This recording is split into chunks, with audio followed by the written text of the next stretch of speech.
नमस्ते। आज हम एक ऐसे आइडिया पर बात करने वाले हैं। एक ऐसा आइडिया जो सच में आपकी सक्सेस, आपके रिलेशनशिप्स और जिंदगी को देखने का पूरा तरीका बदल सकता है। और ये आइडिया है कैरल डवेक का माइंडसेट यानी मानसिकता का सिद्धांत। तो चलिए शुरू करते हैं और इसे समझते हैं। असल में यही वो सवाल है जिसने इस पूरी रिसर्च को जन्म दिया। कभी सोचा है कि एक ही चैलेंज का सामना करने पर दो लोगों का रिएक्शन इतना इतना अलग क्यों होता है? एक के लिए वो सीखने का मौका है तो दूसरे के लिए अपनी काबिलियत पर एक धब्बा। तो इसका जवाब छिपा है दो अलग अलग माइंडसेट्स में। एक है जिसे हम कहते हैं फिक्स्ड माइंडसेट, ये मानना कि हमारी काबिलियत तो बस पत्थर की लकीर है। और दूसरी है ग्रोथ माइंडसेट, ये विश्वास की मेहनत से कुछ भी सीखा जा सकता है, कुछ भी बदला जा सकता है। तो आज की इस चर्चा में हम इन दो माइंडसेट्स के बीच का जो फर्क है उसे समझेंगे। हम ये भी देखेंगे कि ये सोच मेहनत और कामयाबी के मतलब को कैसे पूरी तरह बदल देती है। स्पोर्ट्स और बिजनेस की दुनिया से कुछ रियल लाइफ एग्जाम्पल्स भी देखेंगे।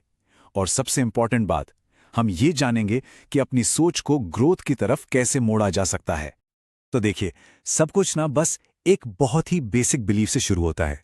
ये मानना कि हमारी एबिलिटीज फिक्स्ड हैं या फिर उन्हें डेवलप किया जा सकता है। ये एक छोटा सा बिलीफ दो बिल्कुल अलग दुनिया बना देता है। तो चलिए इन दो दुनियाओं को जरा और करीब से देखते हैं। तो यहां आप देख सकते हैं इन दो माइंडसेट्स के बीच का फर्क बिल्कुल साफ है। फिक्स माइंडसेट का एक ही गोल है, हर कीमत पर स्मार्ट दिखना, और ये एक कांस्टेंट प्रेशर बनाता है खुद को बार बार प्रूव करने का। दूसरी तरफ ग्रोथ माइंडसेट का गोल है हर कीमत पर सीखना। ये एक पैशन जगाता है, कुछ नया सीखने का, खुद को स्ट्रेच करने का, बेहतर बनाने का। मतलब यहां स्मार्ट दिखने से कहीं ज्यादा जरूरी है स्मार्ट बनना। सोचिए, फिक्स माइंडसेट की दुनिया में हर चैलेंज एक टेस्ट जैसा है। क्या मैं पास होऊंगा या फेल? क्या मैं स्मार्ट लगूंगा या बेवकूफ?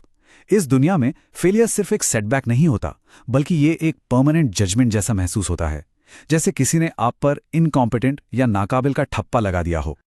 लेकिन दूसरी तरफ ग्रोथ माइंडसेट फेलियर का मतलब ही बदल देता है।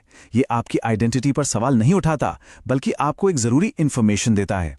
ये एक तरह का वेकअप कॉल है जो कहता है, शायद ये तरीका काम नहीं कर रहा, या मुझे और ज्यादा मेहनत करने की जरूरत है। यहां चैलेंजेस डरने की चीज नहीं, बल्कि आगे बढ़ने का एक मौका बन जाते हैं। तो आप देखिए, ये दो माइंडसेट्स सिर्फ फेलियर को देखने का तरीका ही नहीं बदलते, बल्कि ये हमारी लाइफ की प्रायोरिटीज और यहां तक कि एफर्ट या मेहनत शब्द के मतलब को भी पूरी तरह से बदल देते हैं। और पता है, ये सिर्फ काम या पढ़ाई तक ही लिमिटेड नहीं है, ये हमारी पर्सनल लाइफ में भी दिखता है। फिक्स्ड माइंडसेट वाले लोग रिलेशनशिप्स में भी एक ऐसा पार्टनर ढूंढते हैं जो उन्हें परफेक्ट महसूस कराए, उनकी इमेज को वैलिडेट करे। वहीं दूसरी तरफ ग्रोथ माइंडसेट वाले लोग एक ऐसा पार्टनर चाहते हैं जो उन्हें चैलेंज करे, उन्हें एक बेहतर इंसान बनने में मदद करे।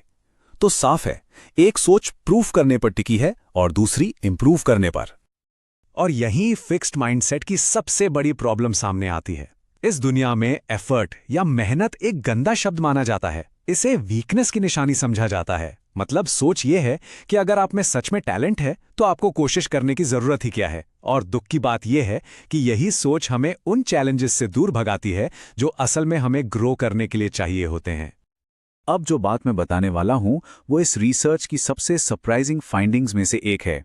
हम सबको लगता है ना कि बच्चों को तुम बहुत स्मार्ट हो कहने से उनका कॉन्फिडेंस बढ़ता है, लेकिन रिसर्च दिखाती है कि इसका असर बिल्कुल उल्टा होता है।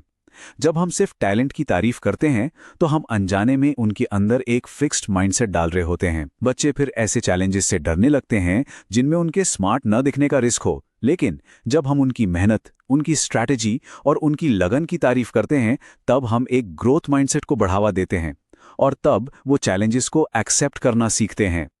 चलिए अब इन आइडियाज को एक हाई स्टेक्स एनवायरनमेंट में देखते हैं, मतलब स्पोर्ट्स की दुनिया में।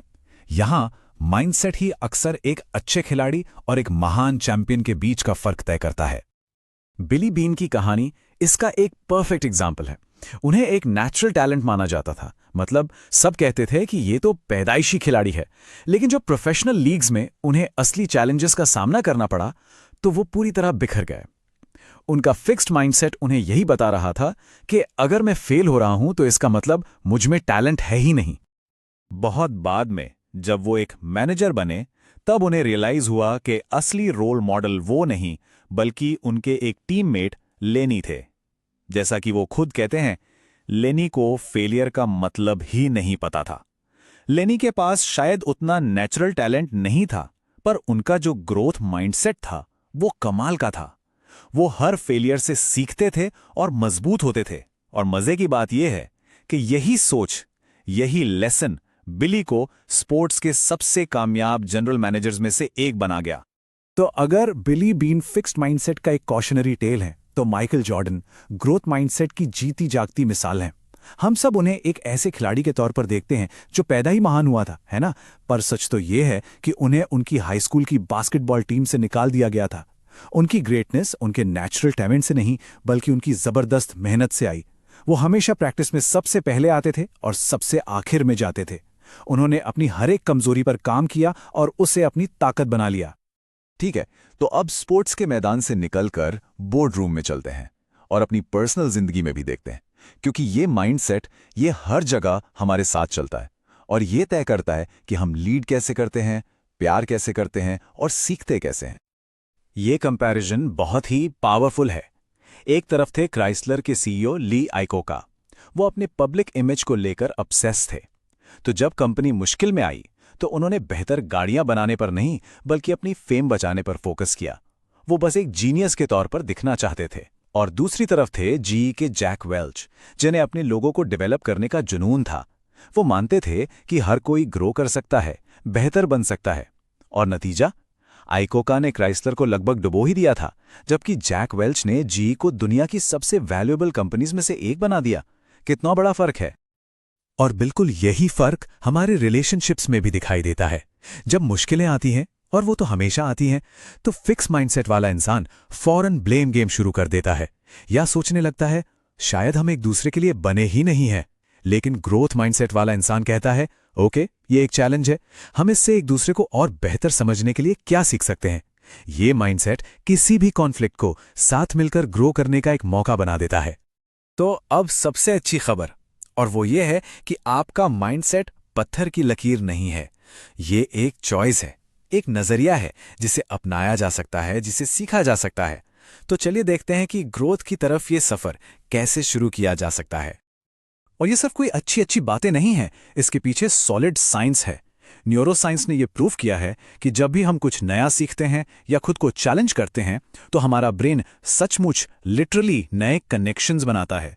आपका ब्रेन एक मसल की तरह है, आप इसे जितना ट्रेन करेंगे ये उतना ही स्ट्रांग होगा। ग्रोथ माइंडसेट इसी साइंटिफिक ट्रूथ पर बेस्ड है। तो इसके लिए 4 सिंपल स्टेप्स हैं। स्टेप 1, उस फिक्स्ड माइंडसेट वाली आवाज को पहचानना सीखें। वो आवाज जो कहती है मैं ये नहीं कर सकता या अगर मैं फेल हो गया तो। स्टेप 2, ये रियलाइज करें कि आपके पास एक चॉइस है। आप उस आवाज की बात मान भी सकते हैं या उसे एक अलग पर्सपेक्टिव से जवाब भी दे सकते हैं। स्टेप 3, उस आवाज से बात करें, उसे ग्रोथ माइंडसेट के नजरिए से जवाब दें। कहें शायद मैं ये अभी नहीं कर सकता, पर मैं सीख सकता हूं। और स्टेप 4 जो सबसे जरूरी है, एक्शन लें। उन चैलेंजेस को अपनाएं जिनसे आप अब तक बचते आए हैं, क्योंकि असली ग्रोथ वहीं होती है। तो आखिर में हम आपको इसी एक सवाल के साथ छोड़कर जा रहे हैं। अगर हमारी एबिलिटीज फिक्स्ड नहीं हैं, अगर उन्हें मेहनत और लगन से बढ़ाया जा सकता है, तो फिर हमारी असली पोटेंशियल की कोई सीमा है भी या नहीं? ये एक सवाल आपकी जिंदगी को देखने का पूरा नजरिया बदल सकता है। ये आपको अपनी काबिलियत को एक डेस्टिनेशन की तरह नहीं, बल्कि एक जर्नी, एक शुरुआत की तरह देखने के लिए इंस्पायर करता है।